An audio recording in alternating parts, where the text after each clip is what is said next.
28वें अध्याय में आपने सुना, व्रती को चाहिए कि वह पीपल का वृक्ष का स्पर्श न करे, यदि करे तो केवल शनिवार के दिन ही करे। अब 29वां अध्याय। ऋषियों ने पूछा, हे महर्षि, आपने बताया कि व्रती का पीपल और बड़ वृक्षों का पूजन करना चाहिए, सो ये पूजनीय क्यों है? ये वृक्ष देव रूपी कैसे हुए? इस संदेह का निवारण करने की कृपया करें। सूत जी बोले, हाँ, मैंने जो आपको बतलाया कि पीपल का वृक्ष विष्णु, बड़ शंकर तथा पलाश ब्रह्मा जी के रूप हैं, यह बात सत्य है। इस संबंध में आपको वह इतिहास सुनाता हूँ।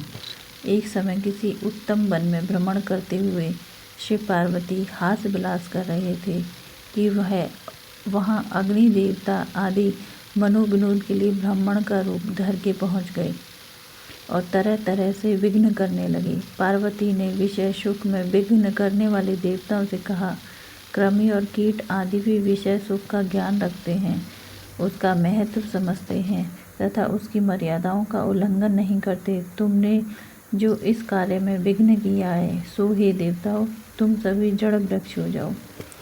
सूत जी बोले, पार्वती जी के द्वारा दिए गए इस श्राप के बस में ही समस्त देवताओं को दिया गया था। विष्णु, शंकर, ब्रह्मा भी क्रमशः पीपल और पलाश रूप वृक्ष हो गए। हे मुनिवर, आपने कहा कि पीपल के वृक्ष को केवल शनिवार के दिन स्पर्श करना चाहिए, शेष दिन में नहीं। हमें इस विषय में शंका है, कृपया हमें इस विषय की भी जानकारी दें कि ऐसा क्यों है। सूत जी बोले, आपकी शंका के निवारण के लिए मुझे समुद्र मंथन वाली घटना याद दिलानी होगी।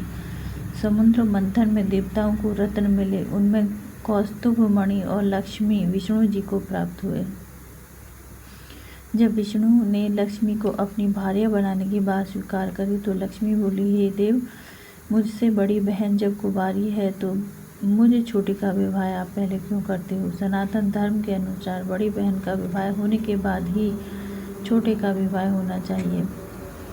यह सुनकर विष्णु ने उदालक नामक तपस्वी के साथ अनुग्रह करके लक्ष्मी की बहन अलक्ष्मी का विवाह कर दिया। बड़ी बहन अलक्ष्मी का मुख सुतूल था, बड़े बड़े दांत, लाल नेत्र और शरीर जीर्ण एवं कृश था। धर्मज्ञ मुनि उदालक ने विष्णु की आज्ञा से उसको स्वीकार कर लिया और अपने आश्रम पर ले आए। वहाँ होम का सुगंधित धुआं उठ रहा था, देव ध्वनि हो रही थी, सुख शांति का साम्राज्य था। ऐसे स्थान को देखकर दुखी होती हुई अलक्ष्मी बोली, हे ब्राह्मण, यह स्थान मेरे निवास योग्य नहीं है, आप मुझे किसी और जगह ले चलो। उदालक बोला, कांते, यह क्या बात हुई? तुम यहाँ क्यों नहीं रहोगी? अलक्ष्मी कहने लगी, स्वामी, जहाँ वेद ध्वनि होती है, होम होता हो, भगवत भजन होता हो, अभाग्यतों का सत्कार होता हो, ज्ञान आदि शुभ कार्य जहाँ होए, स्त्री पुरुष प्रेम पूर्वक रहते हों, देव पितृजनों का सविधि पूजन होता हो, वहाँ मैं कैसे रह सकूँगी? मेरा स्थान तो वहाँ है जहाँ दिन रात स्त्री पुरुष कलह होती हो, जहाँ कर्कश वाणी बोली जाती हो, जहाँ दुराचार होता हो, गुरु का सत्कार न होता हो, कामचोर, आलसी और अधर्मी मनुष्यों का जहाँ निवास हो, ऐसी ही जगह मेरे लिए प्रिय है। मैं मदिरापान और गौवंश का वध करने वाले पापी हत्यारों और उत्तम मानकर उनके निवास को ही अपना योग्य मानती हूँ। आप मुझ पर कृपा करें और मुझे अन्यत्र ले चलें। उदालक ऋषि को सोचकर बोले, हे कांते, जब तक मैं तुम्हारे योग्य स्थान की खोज करूं, तुम इस पीपल के वृक्ष के नीचे रहो। सूत जी बोले, इस प्रकार उस पीपल के वृक्ष के नीचे लक्ष्मी को बैठाकर उदालक ऋषि उसके लिए उपयुक्त स्थान खोजने चले गए।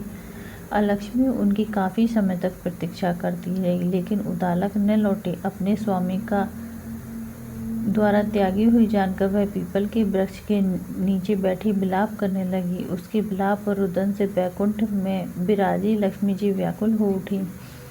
उसने विष्णु से निवेदन किया, हे दयालु, यदि आपको मैं प्यारी हूँ तो आप मेरी बड़ी बहन को, जो पति द्वारा त्यागी जाने के दुख से दुखी है, उसको जाकर धीरज दो, उसे समझाओ। तब भगवान विष्णु लक्ष्मी के साथ वहाँ पहुँचकर उसे धीरज देते हुए बोले, हे अलक्ष्मी, तू चिंता क्यों करती है? तू इस पीपल को ही अपना आश्रयदान जान, यहीं पर रह।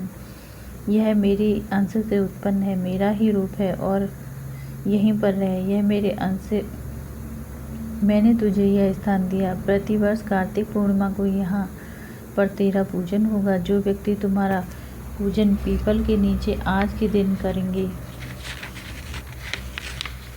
उनके द्वारा मैं तेरी छोटी बहन अचल होकर रहूंगी, जिससे तेरा अपकीर्ति नहीं होगी।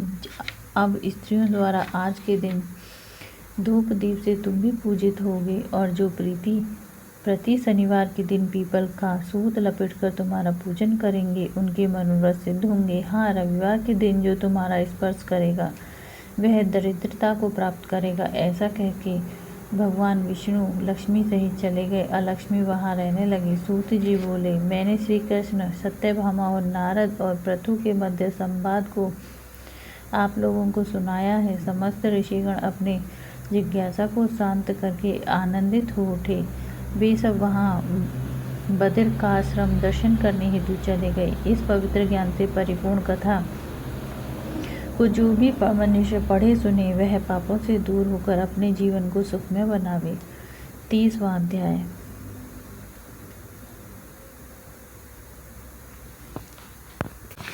भीष्म पंचक कथा। राजा पृथु कहते हैं कि हे नारद, भीष्म पंचक व्रत कैसे प्रसिद्ध हुआ। तब नारद जी कहने लगे, हे राजा पृथु, यह व्रत कैसे प्रसिद्ध हुआ सो सुनो। श्री कृष्ण ने भीष्म को इस व्रत का वृत्तांत कहा और भीष्म ने इस व्रत को किया। इसी से भीष्म पंचक व्रत कहलाया। जब पांडवों ने श्री कृष्ण को दूत बनाकर दुर्योधन के पास भेजा तो विदुर जी के पास आए। विदुर जी ने उनका बड़ा सत्कार किया, क्योंकि भगवान तो प्रेम से प्रसन्न होते हैं। धन, शूरवीरता और पांडित्य इनको नहीं देखते। जिस भगवान के पलक के इशारे पर यह संसार निर्मित तथा पोषित होता है और अंत में नाश को प्राप्त हो जाता है, देवता लोग भी उनको जानने में असमर्थ हैं। वहीं भगवान अपने भक्त कुंती के पुत्रों का कार्य करने के लिए दूत बनकर आए। जब भीष्म जी ने उनका आगमन सुनकर मिलने के लिए आए तो भीष्म जी का आगमन सुनकर कृष्ण ने उनको नमस्कार किया। फिर भीष्म जी कहने लगे, हे भगवान, आप त्रिलोकी के नाथ हैं। ब्रह्मादिक देवता भी आपकी माया को नहीं जान सकते। वहीं आप पांडवों के दूत बनकर आए हैं। ऐसा पांडवों के पास क्या वशीकरण मंत्र है जिनके प्रभाव से आप इनके इतने वशीभूत हो गए। सुकृपालु, आप सर्वज्ञ हैं, इसका कारण बतलाइए। आप तो समदर्शी हैं, किंतु आप श्रद्धालुओं को छोड़कर पांडवों के दूत तक बन गए। तब श्री कृष्ण जी हंसकर कहने लगे, हे गंगापुत्र, यद्यपि यह बहुत गुप्त बात है, फिर भी मैं तुमसे कहता हूँ। इन्होंने एक ऐसा व्रत किया है जो मुझको अति प्रिय है, इसी कारण मैं इनके वशीभूत हूँ।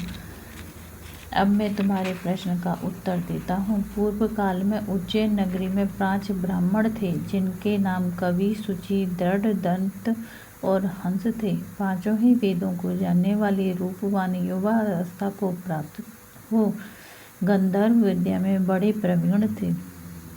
अनेक राजसभाओं में गान विद्या विखाते, अनेक देशों में घूमते और बहुत सा द्रव्य प्राप्त करते थे। एक समय वे मथुरापुरी में सुबीर नामक के राजा के पास आए। संगीत कला में निपुण होने के कारण उन्होंने राजा सभा में जाने की इच्छा की। वे 4 दिन तक उपवास करते रहे और यमुना में स्नान करते रहे। फिर उन्होंने एक मनुष्य से राजा का वृतांत पूछा। उसने कहा कि राजा को एक कादम्बरी नाम की स्त्री भोग पत्नी है। वह संगीत विद्या में अति निपुण, राग और कंठ में अति प्रवीण, नाचने में अद्वितीय तथा रूप यौवन में मनोहर है।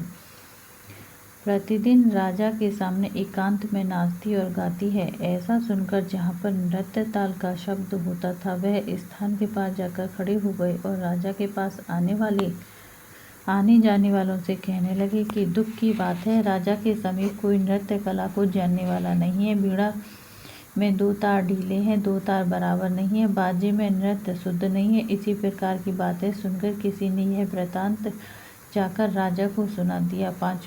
राजा ने पांचों को यहाँ कादम्बरी का नृत्य हो रहा बुलाया और वहाँ जाकर राजा को आशीर्वाद देकर बैठ गए। कादम्बरी ने उनको संगीत कुशल जानकर विशेष नृत्य किया। जब उन्हें चक्र से ताल दिया तो उन ब्राह्मणों से रोकी गई।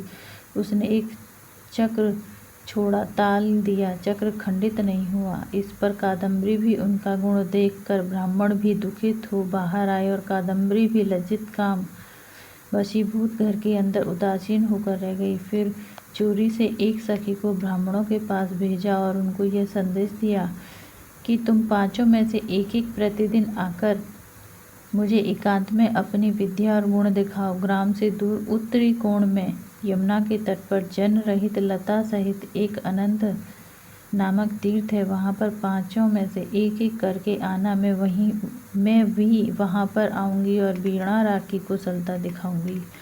इसी प्रकार तुम भी क्रम से अपना अपना गुण दिखाना। वह सखी ऐसा कहकर चली गई। श्री भगवान कहते हैं कि हे भीष्म, एक ब्रह्मचारी जो कि मेरा भक्त था, दुष्ट संगति भय से गांव से अति दूर वहां रहता था। उन दिनों वह भी भीष्म पंचक व्रत करता और देवालय में मेरा पूजन करता था। उन दिन कार्तिक शुक्ला एकादशी का दिन था। तब वह ब्राह्मणों में से कवि वाला नामक ब्राह्मण वहां आया और कादम्बरी भी वहां मुनि के स्थान पर पहुंच गई। मुनि ने जैसे पूजा की, कवि ने उसी विधि से पूजा की। फिर वीणा लेकर गान करने लगे। उनके गान से मुनि के कोई क्रोध नहीं किया, क्योंकि उसने अपना मन जीता हुआ था। मेरे आगे दोनों ही सारी रात तक नृत्य गान करते रहे। मुनि को गोबर का आचमन करते देख कवि ने भी गोबर का आचमन किया।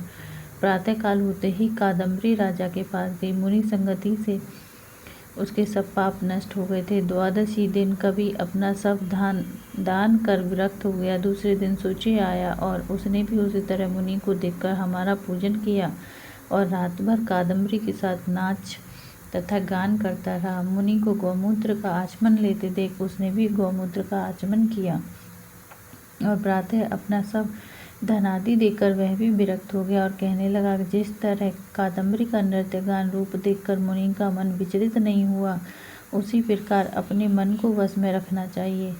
इसी तरह त्रयोदशी के दिन कादम्बरी को देखने के लिए दृढ़ नामक वाला ब्राह्मण आया। उसने भी सब वैसा ही किया और प्रातः समय मुनि की तरह गौ का दूध पीकर वैराग्य को प्राप्त होकर दंत नाम वाला ब्राह्मण आया और उसने भी सब प्रकार क्रिया करता मुनि से बचे हुए घी को पीकर शुद्ध चित्त से विरक्त हो गया। पूर्णमासी को हंस नामक ब्राह्मण आया और उसने भी मुनि को देखकर नमस्कार किया।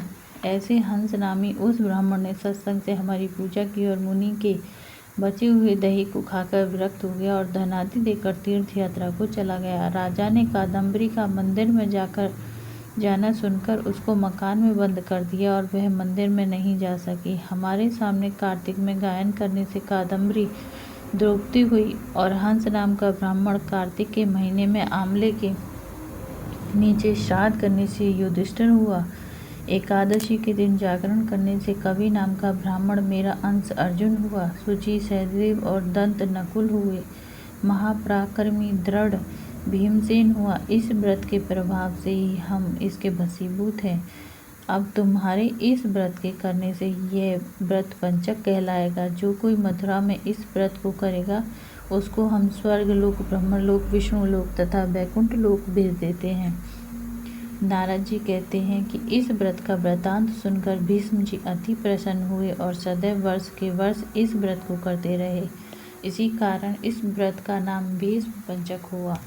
जिस समय भीष्म की बाणों की सैया पर पड़े थे तब भगवान कृष्ण उनके सम्मुख आए और जब तक देह का त्याग नहीं किया उनके सामने खड़े रहे। सारी रात भगवान के भजन आदि गाकर भगवान को जगावे।